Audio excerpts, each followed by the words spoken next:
Selamat pagi untuk kelas intensif listening ini tertanggal 17 September 2025.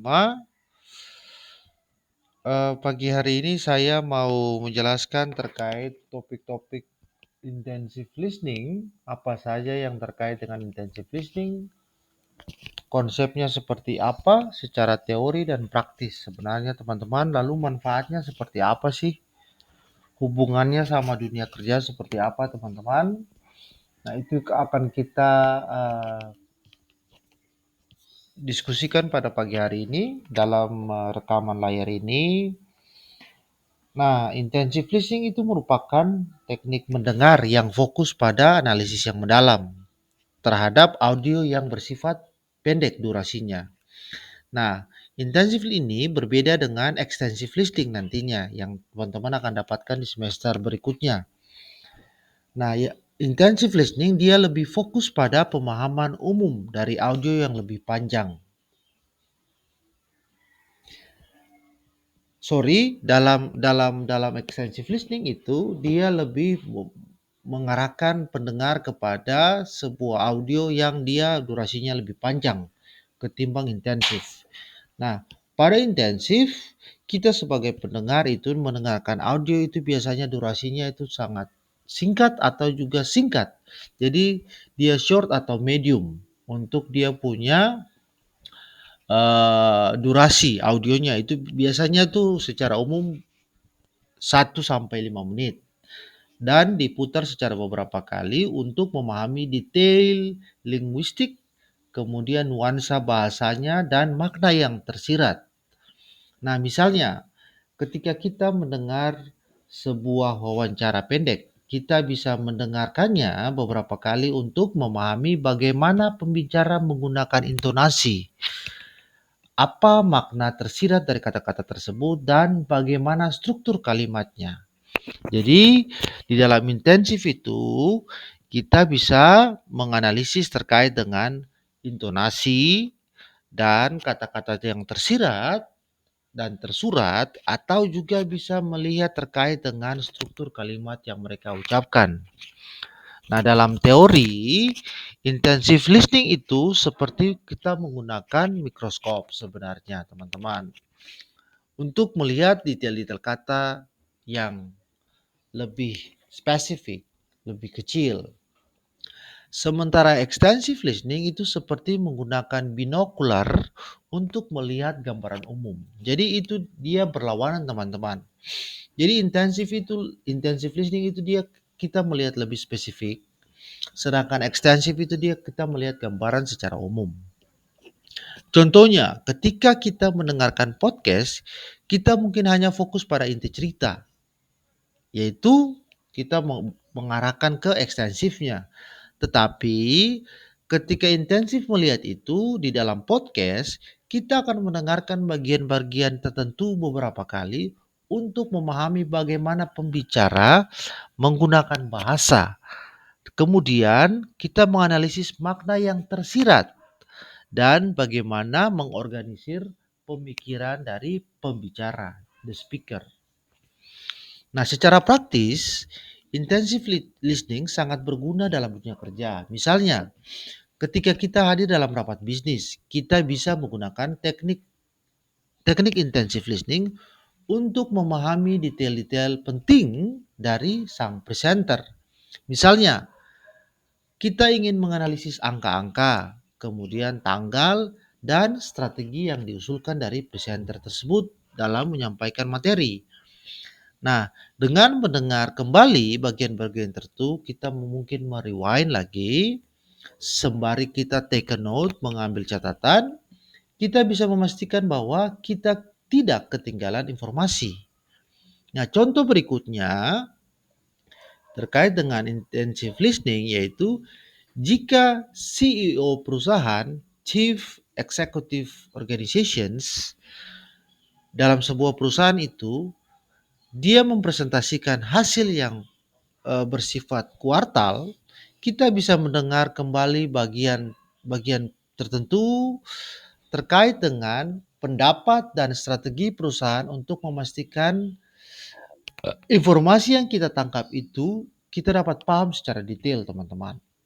Ketika Anda duduk dan mendengarkan seorang CEO perusahaan, dia membahas sebuah hasil terkait perusahaannya, entah pencapaiannya, kerugian, dan sebagainya.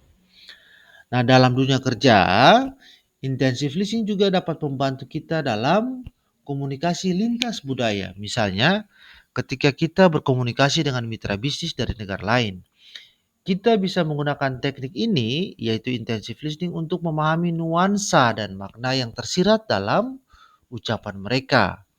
Contohnya, jika mitra bisnisnya seorang berkebangsaan Jepang, mengatakan proposal Anda sangat menarik. Kita bisa mendengar kembali untuk memahami apakah itu pujian yang sungguh-sungguh atau ada sebuah makna yang tersirat. Nah, kemudian selain itu, intensive listening juga dapat membantu kita dalam memahami bahasa yang digunakan dalam konteks profesional yang lain, misalnya dalam bidang hukum. Kita bisa menggunakan teknik ini untuk memahami kontrak dan perjanjian yang lebih baik. Nah, contohnya ketika kita mendengar satu klausal kontrak, butir-butir kontrak, kita bisa mendengar kembali bagian-bagian tertentu untuk memastikan kita sebagai pendengar memahami semua syarat dan kondisi dari kontrak atau perjanjian tersebut. Nah, dalam proses implementasi, intensive listening dapat dilakukan dengan berbagai cara. Misalnya, kita bisa menggunakan teknologi seperti Otter AI untuk mentranskripsi audio dan kemudian menganalisisnya. Nah, ini teman-teman saya perlu garis bawahi, untuk menggunakan teknologi ini pastinya untuk kondisi-kondisi tertentu. Misalnya, Anda sedang mempelajari satu eh, topik, teman-teman. Tetapi beda lagi ketika Anda sedang langsung turun ke lapangan dan melakukan aktivitas itu sembari Anda duduk menjadi seorang pendengar. Pastinya ada keterbatasan-keterbatasan untuk menjangkau aplikasi. Jadi, intinya yaitu bagaimana kesiapan Anda untuk meningkatkan pemahaman kosakata Anda lebih luas di segala bidang, dan kemudian di ditemani dengan catatan yang bersifat manual, entah itu buku catatan atau kertas. Sehingga dari catatan itu ketika Anda mendengar, Anda take a note, Anda bisa brainstorming, mengevaluasi, mengedit, dan Anda bisa merekam dan menyadur kemudian menganalisis apa sih informasi yang didapatkan. Nah, seperti itu teman-teman. Jadi kita harus be wise dalam menggunakan teknologi. Nah, kita juga bisa menggunakan platform seperti YouTube untuk memperlambat kecepatan audio tanpa mengubah pitch, sehingga kita bisa mendengarkan lebih teliti. Nah, contohnya ketika kita mendengarkan video pelatihan, kita bisa memperlambat kecepatan video tersebut untuk memastikan kita tidak ketinggalan detail-detail yang penting. Ini misalnya ketika Anda sedang mempelajari, teman-teman. Nah, intensive listening juga dapat diintegrasikan dalam pembelajaran mandiri. Misalnya, kita bisa membuat rencana belajar yang mencakup mendengar audio yang pendek setiap hari dan menganalisisnya. Kita juga menggunakan jurnal refleksi untuk mendokumentasi progres kita dan tantangan yang dihadapi. Nah, jurnal refleksi ini nanti sehabis ini saya akan memperlihatkan bagaimana kita membuat jurnal refleksi, banyak di internet, teman-teman. Nah, jurnal refleksi ini juga atau tabel refleksi ini juga membantu kita di dalam kemampuan mendengar. Contohnya, misalnya kita bisa mendengarkan podcast tentang bisnis setiap hari dan menulis catatan tentang apa yang kita pelajari dan bagaimana kita bisa menerapkan pengetahuan dalam pekerjaan kita.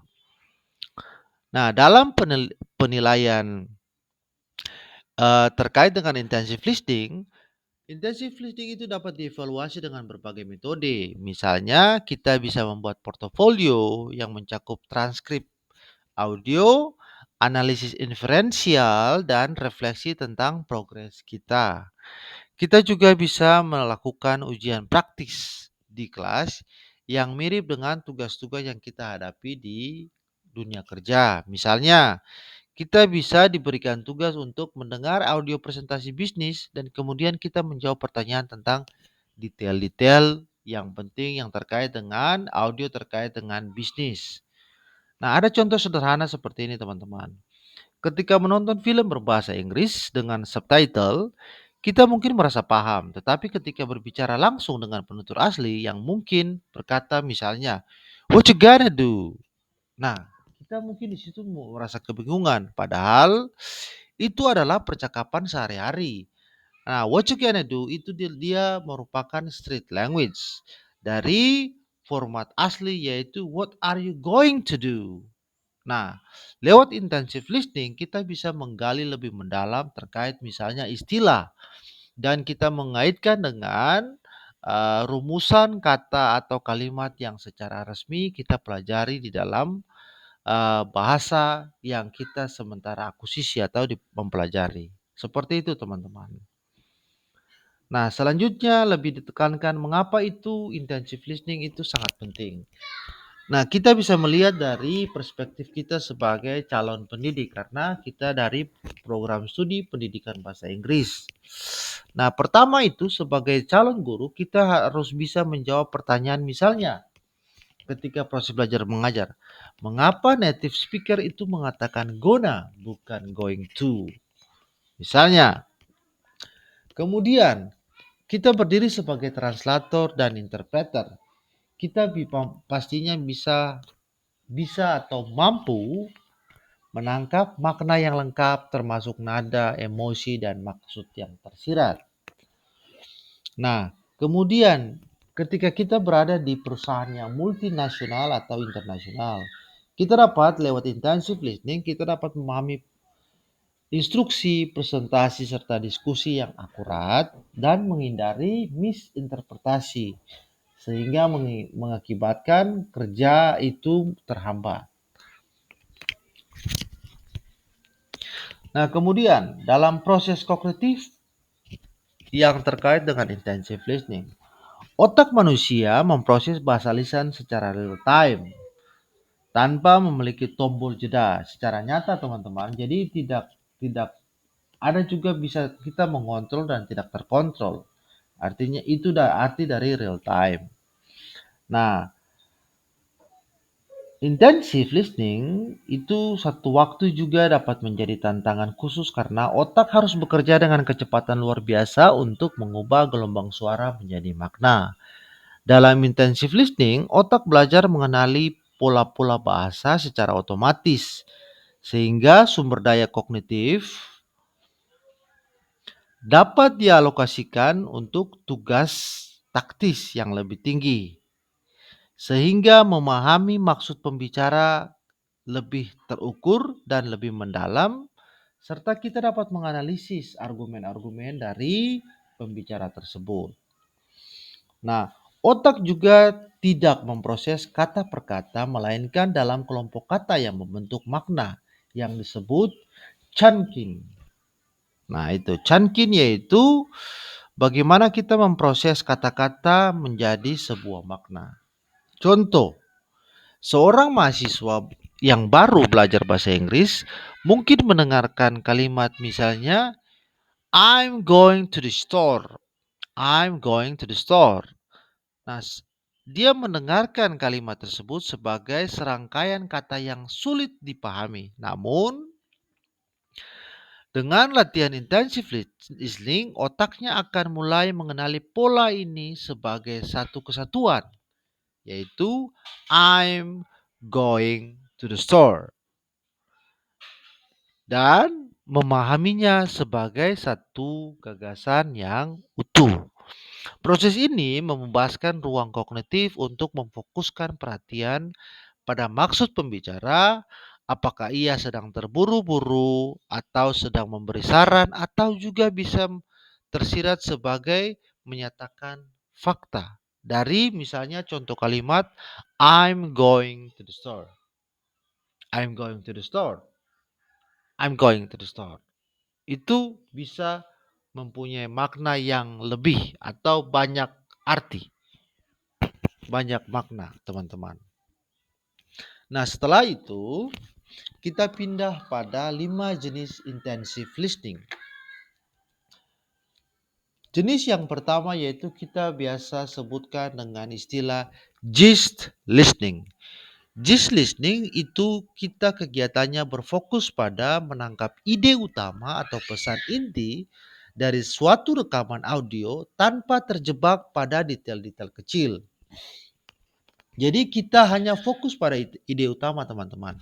Keterampilan ini yaitu gist listening sangat berguna untuk memahami gambaran besar secara efisien. Misalnya, seorang mahasiswa mendengarkan siaran berita di dalam 90 detik terkait dengan kebijakan ekonomi terbaru. Lewat gist listening, jenis yang pertama ini, mahasiswa tersebut dapat menyimpulkan dalam satu kalimat. Walaupun itu 90 detik, teman-teman. Jadi, ini bagaimana kita melihat sebuah informasi lewat frame ide utama agar mudah menangkap keseluruhan pesan dari informasi tersebut.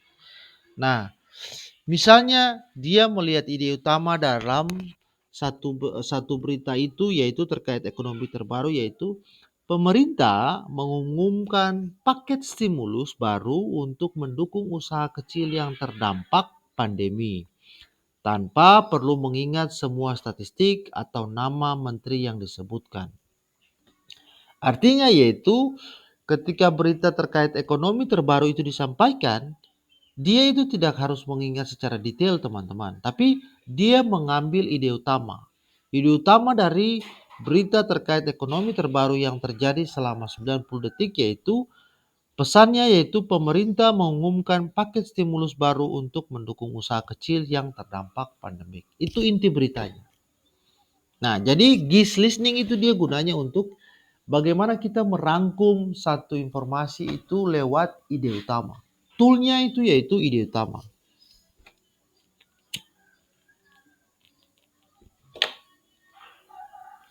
Kemudian, jenis yang kedua dari intensive listening yaitu specific listening. Specific listening menargetkan informasi tertentu dalam audio seperti angka, nama, tanggal, dan detail konkret lainnya. Keterampilan ini penting untuk situasi di mana presisi informasi diperlukan. Jadi specific listening ini dia lebih berbeda daripada yang pertama, gist listening. Namanya saja specific listening, teman-teman. Jadi ketika misalnya dalam pengalaman yang autentik saja, teman-teman, yang real, yang nyata, misalnya dalam satu pengumuman, misalnya ada pengumuman tentang upacara 17 Agustus. Nah, di situ mungkin nantinya bukan saja teman-teman saja yang mendengarkan pengumuman tersebut. Misalnya pengumuman itu disampaikan lewat mikrofon. Nah, kemungkinan orang-orang di sekitar teman-teman itu tidak mendengarkan secara seksama. Nah, mungkin ada yang bertanya seperti ini. Jika perayaan 17 Agustus dilaksanakan nantinya, mungkin minggu depan, pakaian apa yang harus dipakai, yang disampaikan di dalam pengumuman itu. Nah, mungkin mereka miss, tetapi teman-teman bisa mendengarkan itu secara seksama. Nah, teman-teman bisa mendengarkan itu, jadi teman-teman bisa menceritakan ulang informasi spesifik apa yang terkait dengan dress code yang harus dipakai. Nah, itu yang dimaksudkan dari specific listening. Nah, spesifik berarti hal-hal yang sangat spesifik, teman-teman, selain informasi lainnya. Nah, itu yang tadi saya contohkan. Contoh yang lain yaitu misalnya seorang mahasiswa mendengarkan perakiraan cuaca dan berhasil mencatat informasi spesifik. Misalnya, suhu di Jakarta itu dia maksimum 32 derajat Celcius. Kemungkinan hujan itu akan terjadi sebanyak 70%. Nah, data tersebut itu menunjukkan bahwa mahasiswa tersebut dia menangkap informasi terkait dengan perkiraan cuaca itu terkait dengan temperatur dan kemungkinan curah hujan yang akan terjadi di Jakarta. Seperti itu teman-teman. Tanpa dia harus melihat secara atau mendengarkan secara full informasi yang disampaikan lewat perkiraan cuaca. Nah, kemudian kita mempelajari terkait dengan jenis yang berikutnya yaitu detail listening.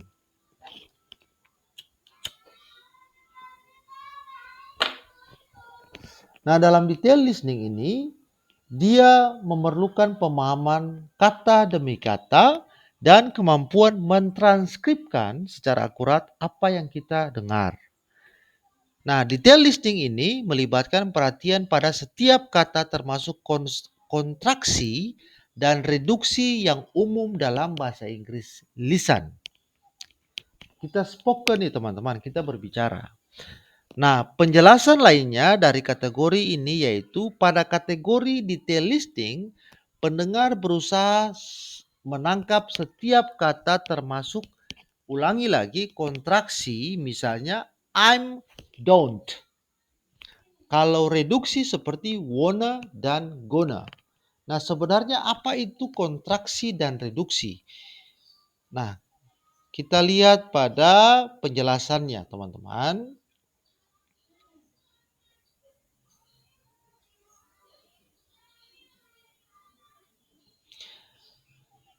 Nah, untuk kontraksi itu biasanya kalau ditinjau di dalam ilmu bahasa secara umum, linguistik, kontraksi itu dia merujuk pada penggabungan dua kata menjadi satu bentuk yang lebih pendek. Makanya biasa teman-teman melihat itu di dalam teks tertulis maupun teks yang di-display di dalam berbagai media seperti video yaitu subtitle. Biasanya orang tidak menulis itu I am, tetapi disingkat menjadi I'm. I'm happy. I'm loving it. Nah, I'm di situ tidak ditulis secara utuh teman-teman, tetapi disingkat. Jika dibahasakan di dalam Indonesia, kita tidak menulis I and am, tetapi kita menulisnya I tanda petik dan M, huruf M. Jadi disingkat. Nah, seperti juga penulisan kata you are menjadi your, your, your. Seperti itu teman-teman. Tidak you are. She is menjadi she's. He is menjadi his. Jadi kontraksi itu di dalam tinjauan linguistik merupakan atau merujuk kepada penggabungan dua kata menjadi satu bentuk yang lebih pendek. Nah, dia menggunakan tanda apostrofi atau tanda petik kalau di dalam bahasa Indonesia. Seperti itu teman-teman penjelasannya. Nah, biasanya juga terjadi dalam kata kerja bantu. Misalnya do not menjadi don't, cannot menjadi can't, will not menjadi won't, have not menjadi haven't. Oke. Nah, mengapa kontraksi itu dia penting di dalam intensive listening untuk dipelajari? Nah, pertama yaitu kita melatih kecepatan dan kelancaran. Kecepatan kita mendengar dan kelancaran kita di dalam mendengarkan informasi. Nah, native speaker itu biasanya menggunakan kontraksi untuk membuat ucapan mereka lebih cepat dan lancar. Itu dari perspektif, dari sudut pandang speaker, teman-teman, pembicara. Jika Anda tidak mengenalinya, jika Anda tidak memahaminya, jika tidak Anda mempelajarinya lebih mendalam, Anda akan ketinggalan atau bisa disebut dengan kita lost, kita confused, kita kebingungan. Kok misalnya dia mengatakan I'm going, I'm gonna. Nah, I don't, I can't, I won't. Tetapi biasanya Anda mendengarkan I do not, I cannot, I will not, atau I have not. Tetapi saat dibicarakan oleh native itu mereka menyingkat. Jadi teman-teman, kegunaannya yaitu kita mempelajari di dalam intensif listening, kemampuan sebenarnya di dalam skill mendengarkan itu, mempelajari kontraksi itu sangat penting. Untuk kita mengenali bagaimana itu mereka mempronounce, mengucapkan kata-kata dengan other way, artinya dengan cara lain yang lebih simple. Kemudian pentingnya juga di dalam mempelajari kontraksi yaitu kewajaran bahasa. Artinya, bahasa yang diucapkan tanpa kontraksi sering terdengar kaku, teman-teman. Atau juga terdengar sounds formal. Atau dia juga bisa disebut unnatural, tidak natural, tidak alami. Misalnya, I do not know if she is coming.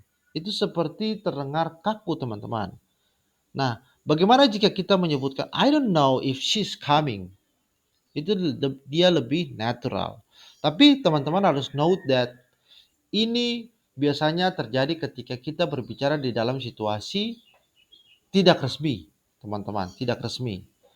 Dan tidak resmi itu juga dia mencakup kita lagi berbicara. Kita lagi berbicara. Berbeda dengan kita menulis, teman-teman. Menulis itu dalam kamar atau perspektif itu menulis secara resmi. Nah, resmi ini kita bisa jabarkan ke dalam juga menulis secara ilmiah. Itu teman-teman tidak bisa menggunakan kontraksi di sini. Karena apa?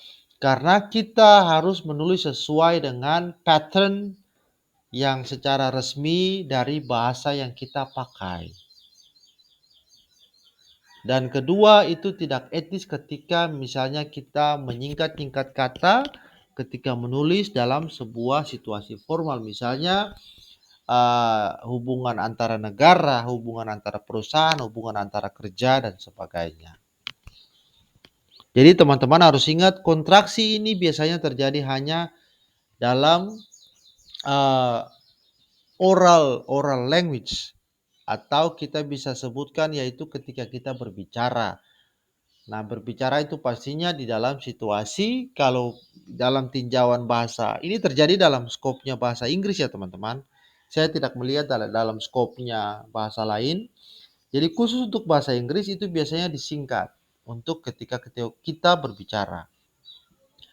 Kemudian gunanya kita mempelajari kontraksi, yaitu kita dapat membedakan makna, teman-teman. Ketika kontraksinya S, bisa berarti is atau has. Berarti kita bisa paham itu dia maknanya seperti apa dan alur gramatikanya seperti apa. Misalnya, she's happy. Kalau ikut gramatikanya berarti she is happy. Kemudian she's gone. She's gone. Jika mengikuti gramatikanya berarti she has gone.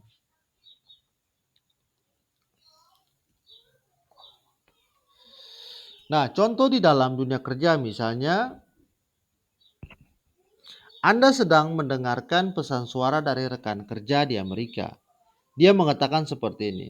Hi, I'm calling about the meeting. I finished the report, but I couldn't find the data. I couldn't find the data you're referring to. It's not in share folder. We'll probably need to discuss this before we reschedule to present. Don't worry, I'm sure it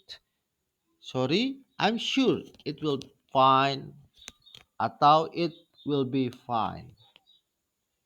Nah, seperti itu teman-teman. Jika kita tidak mengenali kontraksi, maka kalimat itu akan terdengar seperti I'm calling, I have finished, I could not find, you are referring, it is not, will probably, we are scheduled, don't worry, I'm sure it will be fine. Jadi kalau teman-teman memang tidak mengenali singkatan-singkatan tersebut, maka teman-teman mungkin tidak bisa mengidentifikasi kalimat-kalimat tersebut secara utuh. Jadi tidak bisa mengidentifikasi misalnya secara utuh I am calling, I have finished, I could not find. Jadi teman-teman seharusnya juga mempelajari singkatan-singkatan kata atau memakai istilah kon- kontraksi yang tadi teman-teman. Untuk memudahkan bagaimana kita membawa itu ke dalam uh, pemikiran analitik. Artinya kita bisa menarik, oh iya dia sedang mengatakan misalnya I finished. Itu dari kata I have finished. I couldn't find. I couldn't find. Itu dari kata I could not find. Will probably dari kata we will probably.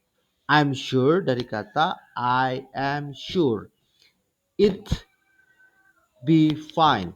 It be fine dari kata it will be fine. Seperti itu teman-teman. Jadi fungsi dari konstruksi ini sangat penting untuk uh, kegiatan nyata di dalam berbicara bahasa Inggris secara oral.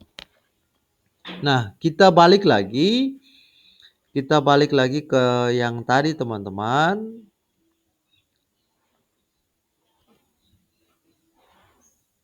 Nah, kita sampai pada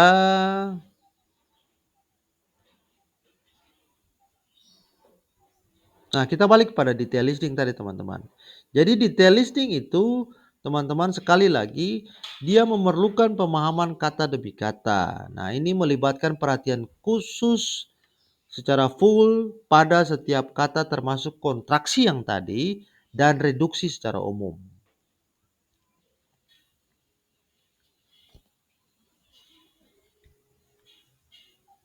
Nah, bagaimana untuk reduksi teman-teman? Reduksi. Nah, saya akan jelaskan soal reduksi. Misalnya seperti ini.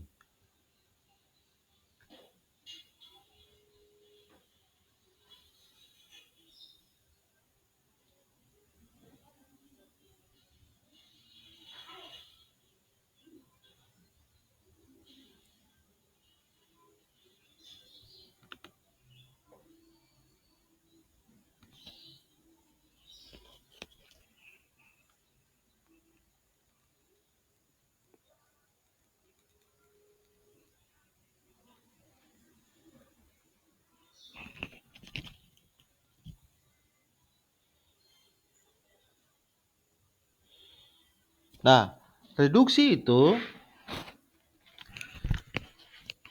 sebenarnya kita bisa kata ini, dia ini bisa disebutkan sebagai efisiensi pengucapan, teman-teman.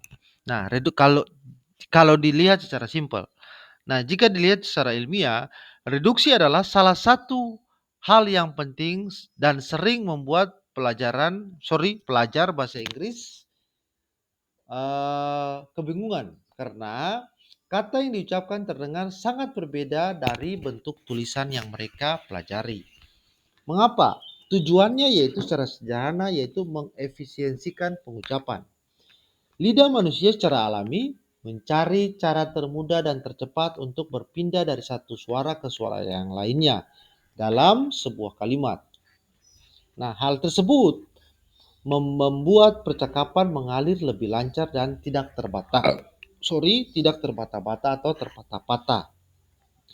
Nah, jenis-jenis reduksi itu ada beberapa teman-teman. Pertama yaitu reduksi vokal, vowel reductions. Nah, vokal dalam satu suku kata yang tidak mendapat tekanan atau unstressed sering berubah menjadi suara show, yaitu suara vokal yang sangat pendek dan netral. Show, seperti itu teman-teman. Nah, contoh katanya yaitu to dan the. Atau dalam kalimat I'm going to the store. I'm going to the store. Jadi dia tidak ada penekanan di situ atau unstress. Nah, di situ dia ada reduksi vokalnya di situ. Store menjadi store. I'm going to the store. Jadi ada penekanan vokalnya di situ, teman-teman. Nah, misalnya juga bentuk reduksi lainnya yaitu pada kata for. Itu ada vokalnya di situ, teman-teman. Nah, kemudian ada juga bentuk reduksi berikutnya yaitu elisi atau elision. Nah, penghilangan suara. Misalnya dalam kata and, rock and roll. Rock and roll. Jadi ada penghilangan suaranya di situ, teman-teman. Jadi kita mereduksi beberapa alfabet. Jadi kita menghilangkan the di situ, teman-teman. Gampangnya seperti itu. Nah, hal-hal ini nanti teman-teman dapat di fonologi dan fonetik. Itu bagaimana kita mendengarkan bunyi bahasa.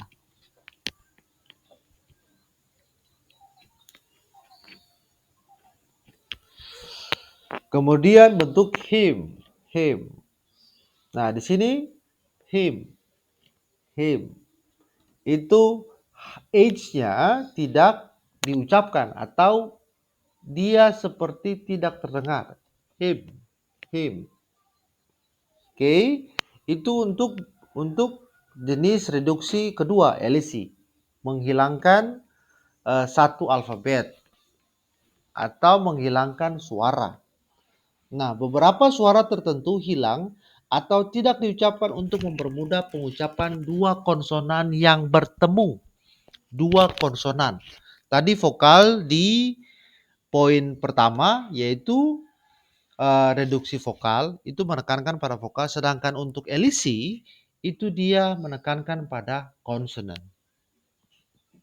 Nah, kemudian yang reduksi ketiga yaitu asimilasi, perubahan suara.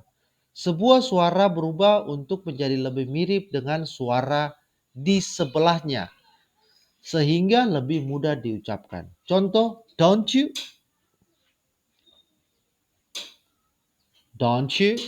seperti itu, teman-teman.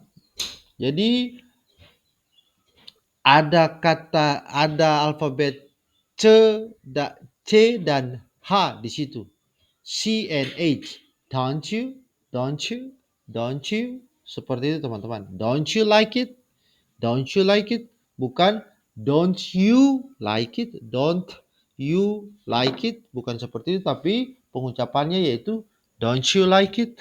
Don't you like it? Seperti itu. Jadi ada C, C, C dari alfabet C dan H.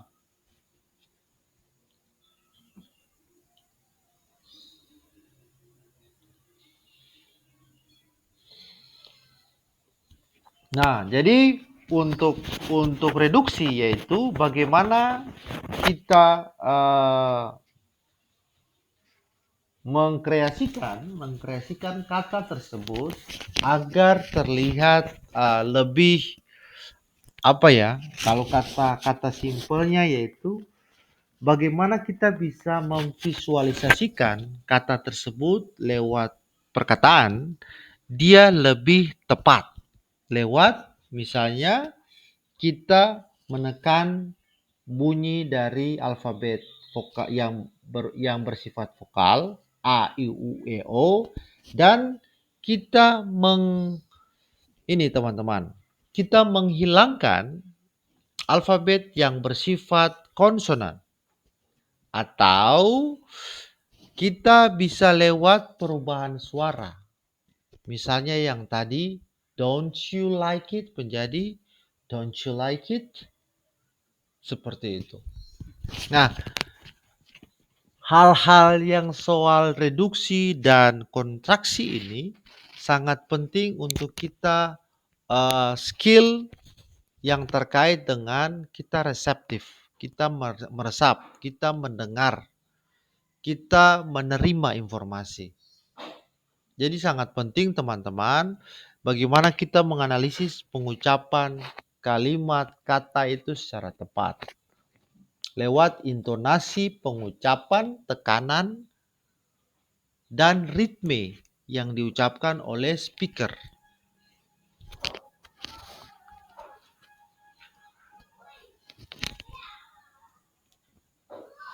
Nah, oleh karena itu merupakan beberapa penjelasan dari detail listening, teman-teman. Jadi, detail listening itu bukan hanya kesimpulannya, detail listening itu dari jenis intensif ini, intensif listening. Detail listening itu bukan hanya kita cara untuk memahami kata-kata dan kalimat secara utuh, teman-teman, atau menganalisis informasi secara utuh, tapi bagaimana kita mampu untuk mengolah informasi itu lewat analisis cara mengucap, intonasi berbicara, speed rate yang digunakan, lalu tekanan-tekanan yang diucapkan kata per kata dan kalimat demi kalimat, agar teman-teman bisa mendapat makna uraian informasi itu lebih tepat. Itu tujuan dari detail listening.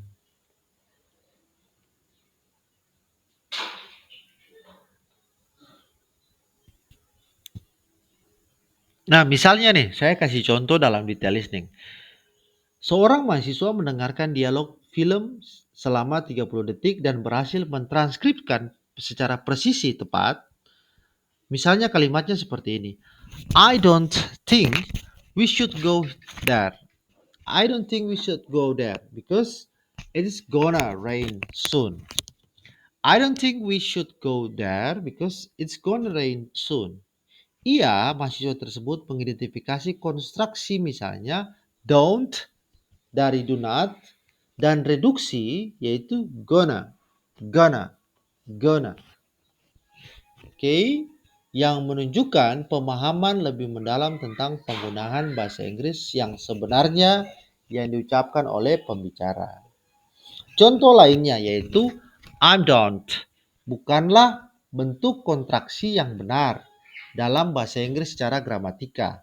Bentuk yang benar tergantung pada konteksnya. Sekali lagi teman-teman, yang tadi saya ucapkan bahwa berbeda itu kita berbicara menyampaikan sebuah informasi lewat komunikasi spoken oral dengan komunikasi written. Itu sangat berbeda. Jadi teman-teman harus menempatkan baik-baik kapan kita harus menyingkat kata, kapan kita harus mencampur kata, mengasimilasi kata, istilah, dan kapan kita harus menghindari itu. Intinya yaitu teman-teman tahu kapan bahasa yang tepat digunakan saat berbicara dan kapan kata yang tepat dan kalimat yang tepat digunakan saat menulis. Seperti itu intinya teman-teman. Agar teman-teman tidak rancu di dalam menggunakan bahasa. Oke.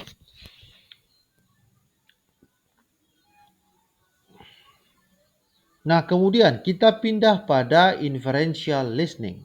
Nah, setelah detail listening, kita pindah ke inferential listening. Jenis intensive listening yang keempat yaitu inferential. Inferential ini dia melibatkan kemampuan membaca makna di antara baris. Artinya, kita memahami apa yang tersirat namun tidak secara eksplisit diucapkan. Nah, hal tersebut memerlukan pemahaman tentang konteks, nada suara, dan petunjuk budaya. Namanya saja inferensi, teman-teman. Jadi kita harus go beyond. Kita harus melihat konteks. Tidak semua hal-hal yang diucapkan itu secara langsung, teman-teman. Mungkin ada yang memakai istilah, ada yang memakai simbol. Nah, dari situlah kita menginterpretasi, kita mentranslate, kita menerjemahkan lewat makna.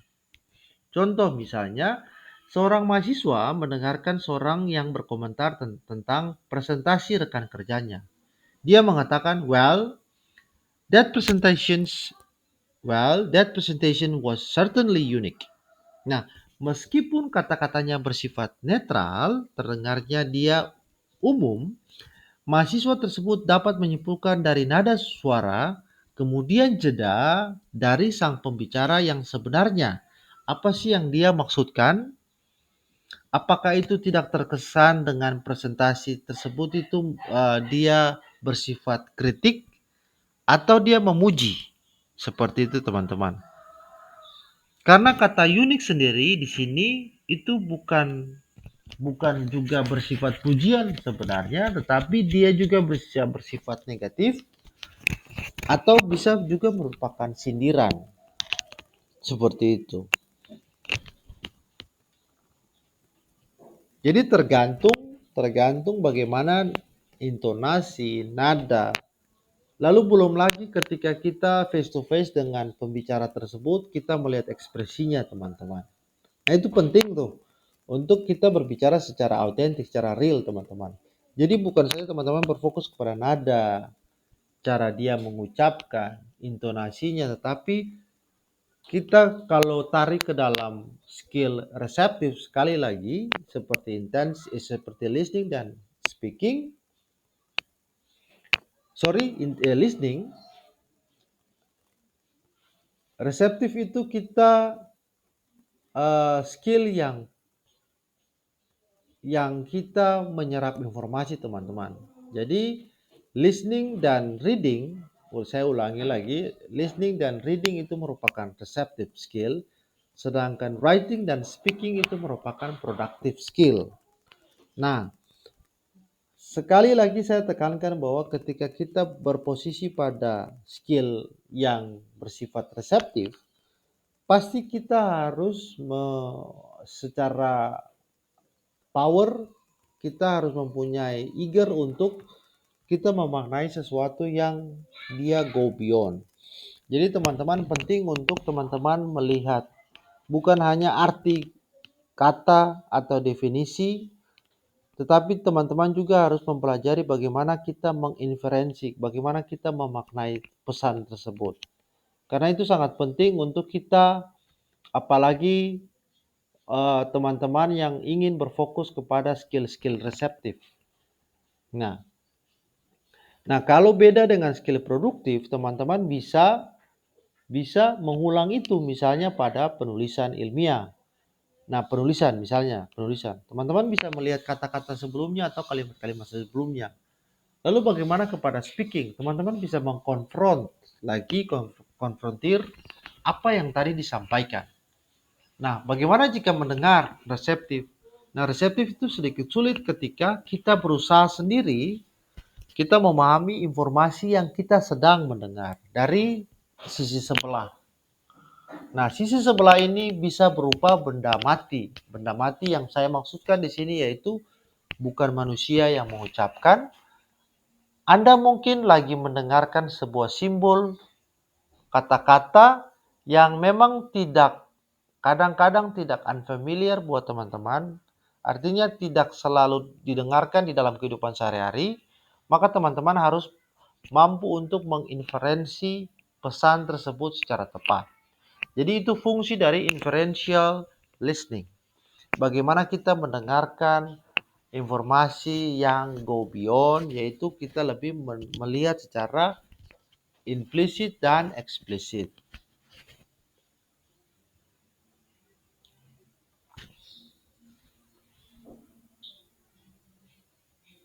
Nah, apalagi pada pengucapan-pengucapan yang bersifat emosional, sarkasme, atau juga bersifat makian, swearing sebenarnya.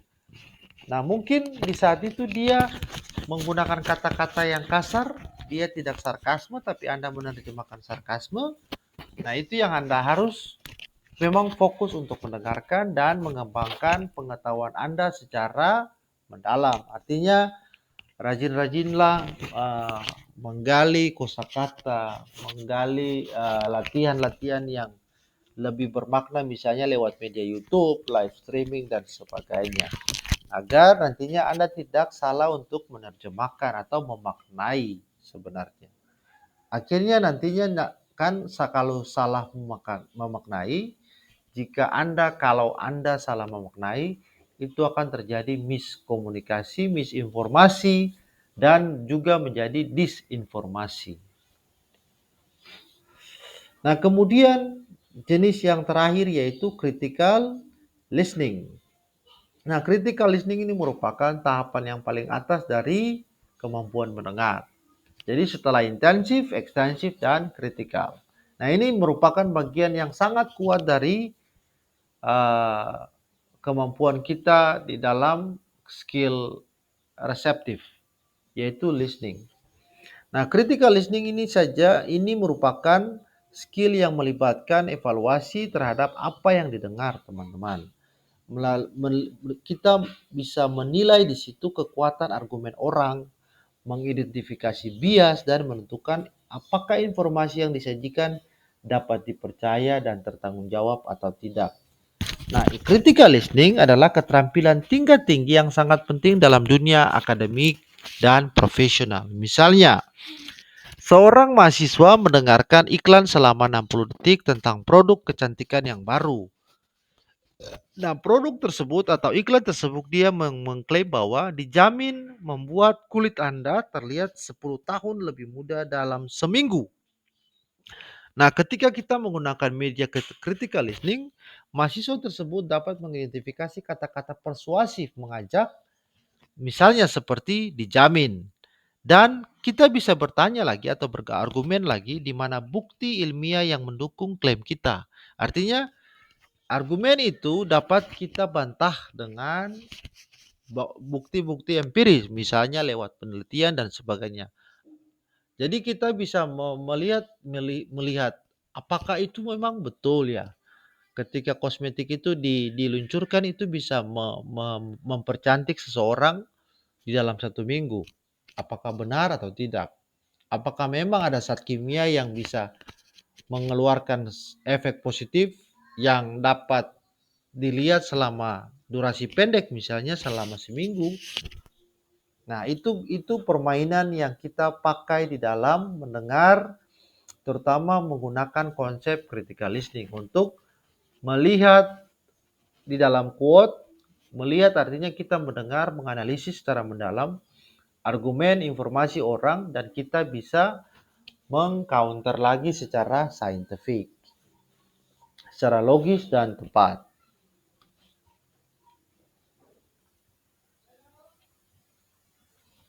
Nah, setelah kita melihat jenis-jenis intensive listening, kita lihat komponen teknis di dalam intensive listening. Yang pertama yaitu connected speech. CS atau connected speech, dia merujuk pada bagaimana kata-kata terhubung dan berubah dalam percakapan alami. Nah, connected speech di dalam misalnya bahasa Inggris yang tidak rapi, melainkan fitur sistematis yang terjadi di dalam sebuah bahasa lisan. Nah, misalnya seperti ini teman-teman, beberapa fenomena umum di dalam connected speech yang bisa dicontohkan yaitu pertama linking. Nah, penghubungan kata. Jadi misalnya turn and off menjadi turn off. Dia terdengar menjadi turn off. Seperti itu. Turn off menjadi turn off. Jadi ada yang alfabet yang memang tidak diucapkan di situ teman-teman. Dia langsung menggabungkan saja dari kata asli turn off menjadi turn off. Kemudian ada elisen di sini, penghilangan suara yang seperti yang tadi kita sebutkan. Yang biasanya kita tahu bahwa menulis kata most people, M-O-S-T, most people itu biasanya diucapkan, ada juga diucapkan dengan gaya most people. Ada yang dihilangkan di situ teman-teman. Most people. Nah, ingatan teman-teman, listen dan linking ini kalau teman-teman salah membaca, teman-teman akan menyamakan menjadi menghilangkan. Tetapi untuk linking ini, dua kata digabungkan menjadi satu. Misalnya yang tadi saya sebutkan, turn off, orang menyebutkan bisa juga dengan cara turn off. Seperti itu. Jadi lebih singkat. Kalau listen itu dia menghilangkan.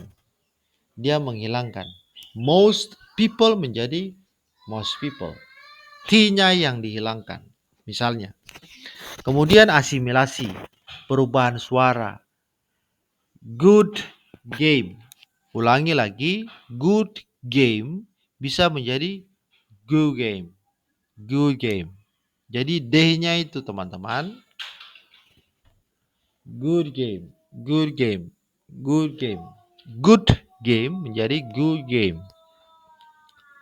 Nah, contoh nyata misalnya seorang mahasiswa yang terbiasa dalam bahasa Inggris formal mungkin bingung ketika mendengarkan ucapan yang alami seperti what do you want to do? Yang terdengar seperti what do you wanna do? What do you wanna do? Dari kata what do you want do? Sorry, what do you want to do? Menjadi what do you wanna do? What do you wanna do? Seperti itu. Nah, di situ terjadi eh, hal-hal yang memang dia kita bisa bisa mengatakan dengan istilah weird, aneh, tetapi connected speech-nya itu dia berperan di dalam bukan percakapan teman-teman, tapi penuturan bahasa secara oral. Jadi sekali lagi connected speech itu merujuk pada bagaimana kata-kata terhubung dan berubah dalam percakapan alami. Nah, dengan rumusnya yaitu linking, elision, dan assimilation. Linking itu dia menghubungkan kata, sedangkan elision itu kita menghilangkan. Kuncinya itu menghilangkan salah satu alfabet. Linking itu misalnya menggabungkan turn off menjadi turn off. Elision itu dia menghilangkan alfabet, salah satu alfabet. Misalnya most people menjadi most people. T-nya yang dihilangkan. Nah, sedangkan asimilasi di sini dia menjadi dari kata good baik, good game menjadi go game, go game. Nah, contohnya yang tadi yang saya sampaikan yang tadi, ketika seseorang sudah familiar dengan kata kalimat what do you want to do, tetapi ketika dia tidak terbiasa mendengarkan di dalam versi yang lain misalnya what you wanna do, itu dia akan kebingungan maksud dari pertanyaan tersebut. Nah, kemudian di dalam komponen teknis yang lain, yaitu di dalam intensive listening setelah connected speech, itu ada yang disebut dengan discourse markers. Discourse markers ini adalah kata atau frasa yang menandai transisi, menunjukkan sikap pembicara atau memberi petunjuk tentang bagaimana informasi harus ditafsirkan.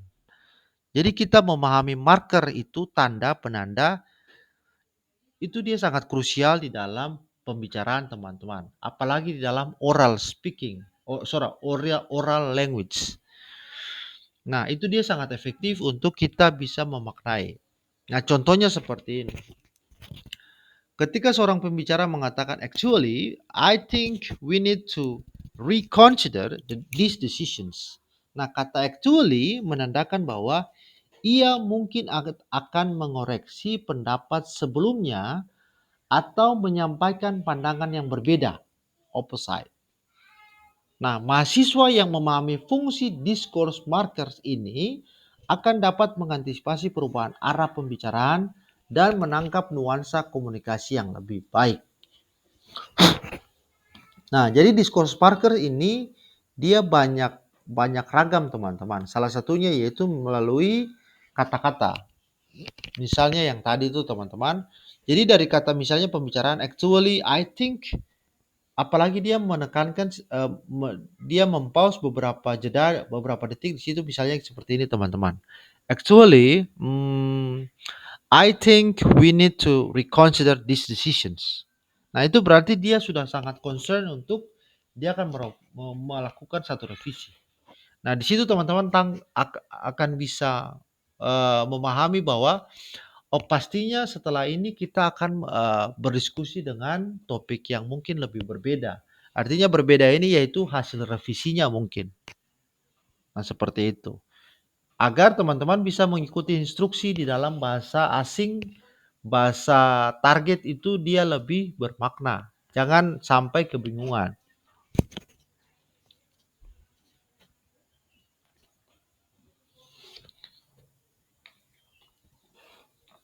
Nah, kemudian kita sampai pada strategi praktis untuk mengembangkan intensive listening. Yang pertama yaitu ada namanya layer listening.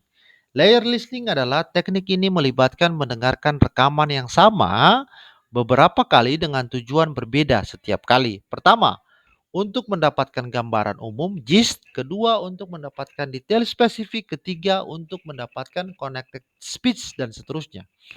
Misalnya Anda mendengarkan podcastnya salah satu artis yang terkenal soal soal pendidikan lah. Di situ Anda pada menit pertama sampai kelima Anda memutar ulang untuk mendapatkan gambaran umum.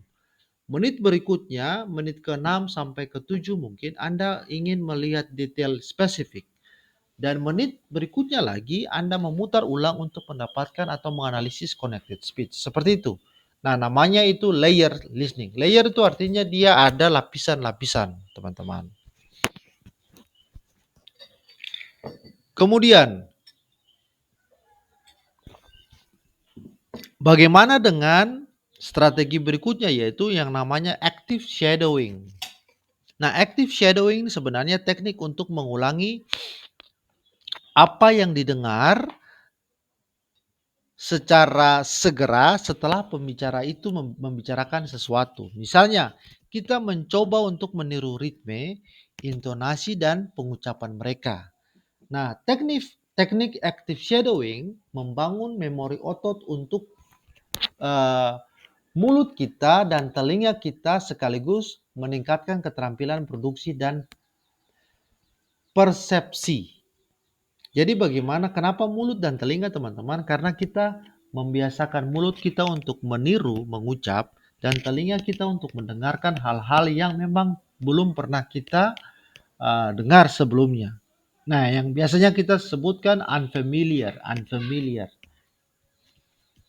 Nah, itu kita menggunakan teknik active shadowing. Misalnya, seorang mahasiswa memilih pidato singkat oleh pembicara inspirasional dan berlatih shadowing. Dia melatih cara berucap, dia melatih untuk menganalisis katanya, dia ucapan dari speaker itu seperti apa. Nah, dia memakai misalnya pidato singkat. Awalnya, sang mahasiswa itu kesulitan untuk mengikuti kecepatan dan pola intonasi. Tetapi dengan latihan rutin selama 15 menit setiap hari, ia secara bertahap mampu meniru pola bicara tersebut, yang pada gilirannya membantunya lebih peka terhadap nuansa saat mendengarkan percakapan dalam bahasa Inggris.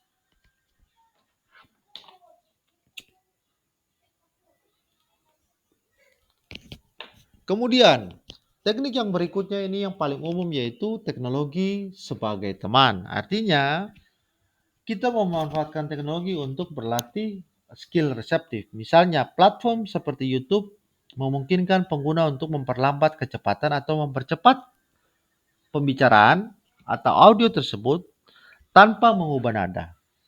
Yang sangat berguna pastinya untuk latihan intensive listening.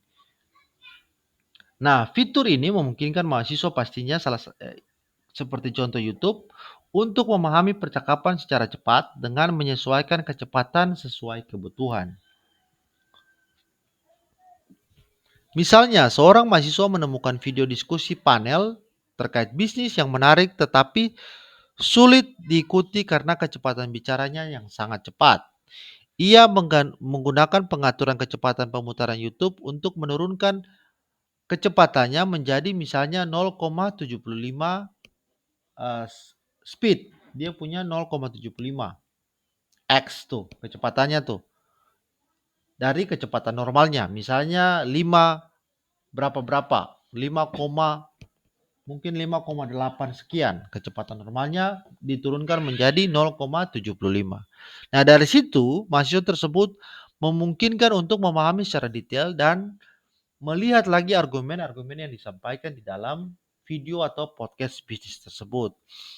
Setelah mungkin dia beberapa kali mendengarkan pada kecepatan yang sama, yaitu 0,75, ia dapat secara bertahap meningkatkan kecepatan hingga dapat memahami percakapan pada kecepatan normal. Jadi, pada teknik yang menggunakan teknologi ini teman-teman, fungsi dari menurunkan kecepatan yaitu teman-teman membiasakan dulu pada kecepatan yang di bawah standar itu teman-teman, kecepatan normal. Nah, lewat itu teman-teman ketika teman-teman mengulangi di situ, teman-teman sudah dapat menangkap mungkin cara pengucapannya, kata-katanya yang belum pernah didengar, intonasinya, sehingga teman-teman ketika dilatih pada kecepatan yang di bawah standar, teman-teman secara rutin untuk mendrill, teman-teman dapat menyesuaikan pada kecepatan yang standar. Karena teman-teman sudah mengulang lewat tekniknya yaitu menurunkan kecepatan standar yaitu kecepatan berbicara lewat penggunaan teknologi.